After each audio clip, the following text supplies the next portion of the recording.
अस्सलामुअलैकुम दोस्तों, आज मैं आपके लिए भिंडी प्याज की एक इंतहाई लजीज चटपटी और मज़ेदार रेसिपी लाई हूँ। सिर्फ 2 मसालों के साथ सिर्फ 10 मिनट में ये भिंडी की सब्ज़ी बनके तैयार हो जाती है और खाने वाला जब इसको खाएगा तो वो आपकी तारीफ़ किए बगैर रह नहीं पाएगा। तो चलिए रेसिपी देख लेते हैं। यहाँ पर मैंने 3 पाव भिंडी ली, अच्छी तरह से वॉश करके इस तरह से काट लिया है। ना तो बिल्कुल बारीक पीसेस में काटा है, ना बहुत ज़्यादा मोटे पीसेस में। साथ में प्याज हमने ली हैं, 3 मीडियम साइज़ की प्याज हैं। प्याज को आपने बिल्कुल बारीक स्लाइस करके काटना है। प्याज आप यहाँ पर कटर की मदद से भी काट सकते हैं या आप इसको वैसे ही काट लीजिएगा, लेकिन बारीक कटी हुई प्याज होनी चाहिए।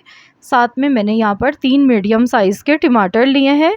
टमाटर को भी बिल्कुल बारीक काट कर लिया है। तो चलिए बनाना शुरू करते हैं। तो इसके लिए 3/4 कप मैंने ऑयल ले लिया है और इसमें सबसे पहले हम प्याज डालेंगे। प्याज को हम इतना पकाएंगे कि प्याज जो है इसका कलर ट्रांसलूसेंट हो जाए, तो बस इतना ही इसे पकाना है। तो मैं यहाँ पर इसको अच्छी तरह से पका लेती हूँ। तो यहाँ आप देख सकते हैं प्याज का जो कलर है वो ट्रांसलूसेंट हो चुका है। तो बस ये कच्ची पक्की प्याज यहाँ पर तकरीबन फ्राई हो चुकी है। तो अब हम इसमें डालेंगे गोल वाली साबुत मिर्चें, ली थी 4 अदद, और इनको मैंने इस तरह 3 से 4 पीसेस में काट कर लिया है। तो इस तरह से ये गोल वाली साबुत मिर्च का जो जायका है भिंडी प्याज की रेसिपी में बहुत ही अच्छा लगता है और दिखने में भी ये बहुत ही अच्छी लग रही होती है। अब इसमें हम भिंडी ऐड कर देंगे। तो भिंडी को आप जब भी काटें ना तो धोने के बाद इस स्ट्रेनर में रख दें। जब इसका पानी अच्छी तरह से ड्राई हो जाए उसके बाद आप इसकी कटिंग करें, वरना इसमें बहुत ज़्यादा लेस बनता है और इस टाइम पर पकाने में इसको थोड़ा ज़्यादा टाइम लग जाता है। तो मैं अपनी पहले भी वीडियो में कई बार आपको ये टिप दे चुकी हूँ कि जब भी आप भिंडी को काटें तो उससे पहले वॉश करने से पहले आप वॉश करने के बाद इसको अच्छी तरह से ड्राई कर लें, इसका जो पानी है, उसके बाद आप इसकी कटिंग करें। 3 हरी मिर्चें ली थी, इस तरह से मोटी-मोटी मिर्चें मैंने काट के इसमें डाल दी हैं।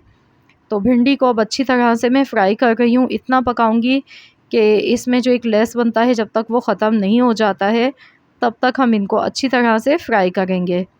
तभी हमारी भिंडी बहुत ही लजीज बन के तैयार होगी।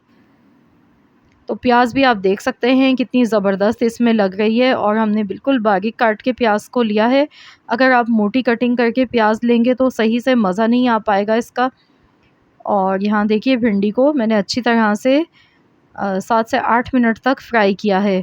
तो देखिए यहाँ इसमें अब बिल्कुल भी लेस नहीं बन रहा है और भिंडी जो है हमारी अच्छे से फ्राई हो चुकी है।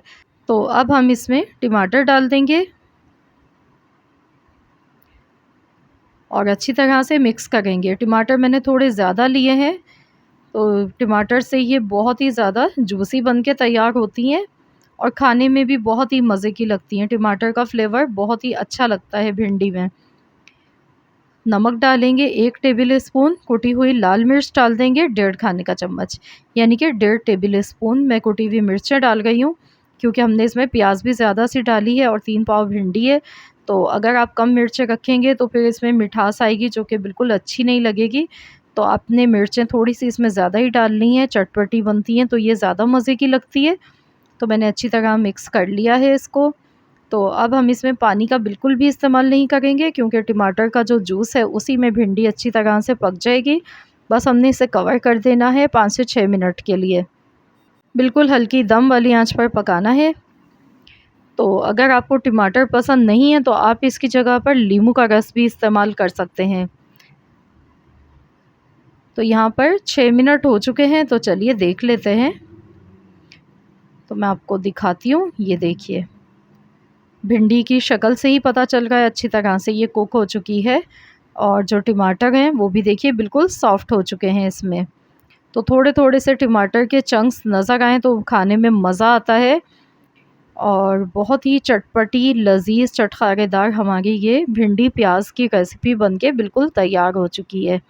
ये देखिए एकदम खिली हुई भिंडी बनके तैयार हुई है। तो ना तो हमने इसमें कोई भी गरम मसाला डाला, ना लहसुन अदरक डाला, और सिर्फ़ 2 मसाले हमने इसमें यूज़ किए हैं, नमक और मिर्च। तो सिर्फ़ 2 मसालों के साथ ही ये बहुत ही मज़ेदार भिंडी बनके इस तरीके से तैयार हो जाती है, जो कि खाने में बहुत ही लाजवाब लगती है। तो ज़रूर आप लोग भी इस तरह भिंडी प्याज की सब्ज़ी बनाकर खाइए और मुझे अपना फ़ीडबैक ज़रूर दीजिए। यहाँ देखिए इसका जो ऑयल है वो देखिए अलग से आपको दिख रहा होगा। तो ये भिंडी बहुत अच्छी तरह से फ्राई हो चुकी है और इसमें बिल्कुल भी पानी नहीं है। तो बस इसी तरह से आपने इसको भूनकर अच्छी तरह से तैयार करना है। तो लीजिए हमारी बहुत ही चटपटी चटखारेदार भिंडी प्याज की सब्ज़ी तैयार है। अब आप इसको गर्मा-गर्म नान, चपाती, पराठों के साथ खा सकते हैं। ये बहुत ही लज़ीज़ लगती है। तो रेसिपी पसंद आई है तो वीडियो को लाइक कर दीजिएगा और साथ ही में अपनी फैमिली मेम्बर्स के साथ, दोस्तों के साथ इस रेसिपी को शेयर कीजिएगा। चैनल पर नए हैं तो चैनल को ज़रूर सब्सक्राइब कर लीजिए। मिलते हैं इंशाअल्लाह ताला नेक्स्ट रेसिपी के साथ। तो जब तक के लिए अल्लाह हाफ़िज़।